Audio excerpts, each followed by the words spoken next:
A lot of people are saying that the ADHD diagnosis rate is spiraling out of control, with over 1 in 10 children being given a diagnosis. And many have said that schools are to blame for this. The question is, why is this happening? I'm going to address this question, but before I do, I want to make sure to not trigger too many people, and note that there are some who have serious mental and physiological issues, and that, for those people, medical treatment is necessary. However, just because there are people with a genuine medical problem does not mean that there aren't false diagnoses or improper diagnoses spurred on by a broken system, especially for a disorder that is labeled for a symptoms-based diagnosis. That's right, there's no single test or metric that can prove ADHD, as ADHD is not some clump of cells that can be extracted and analyzed. So when ADHD is diagnosed, it's done within a context. And quite often, that context is brought about because of in-school behavior. Teachers make complaints to parents about a child's behavior, and poor grade performance coupled with that behavior can lead to a type of school-based team meeting or an exceptional student education evaluation. Schools put pressure on parents to find a solution to the behavior,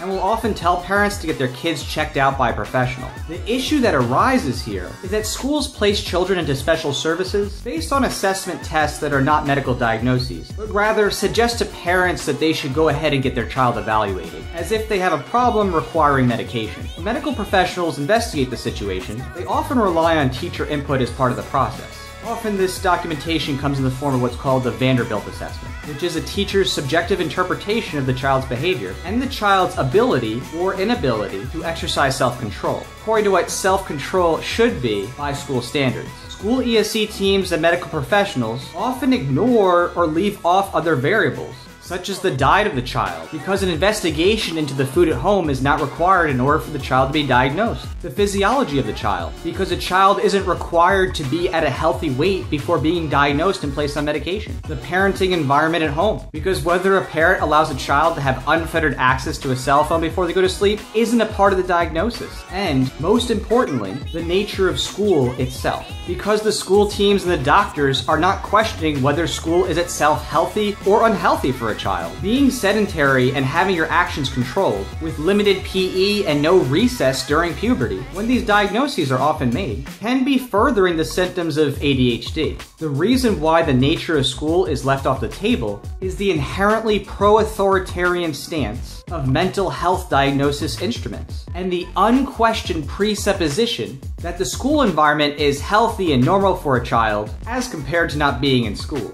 But it doesn't end there. There is also a push from schools to get children onto ADHD diagnoses, because it opens the door to Federal Disabilities Act assistance and mandated accommodations that are supposed to help a child have better academic performance and offer an easier grading scale when it comes to school evaluations.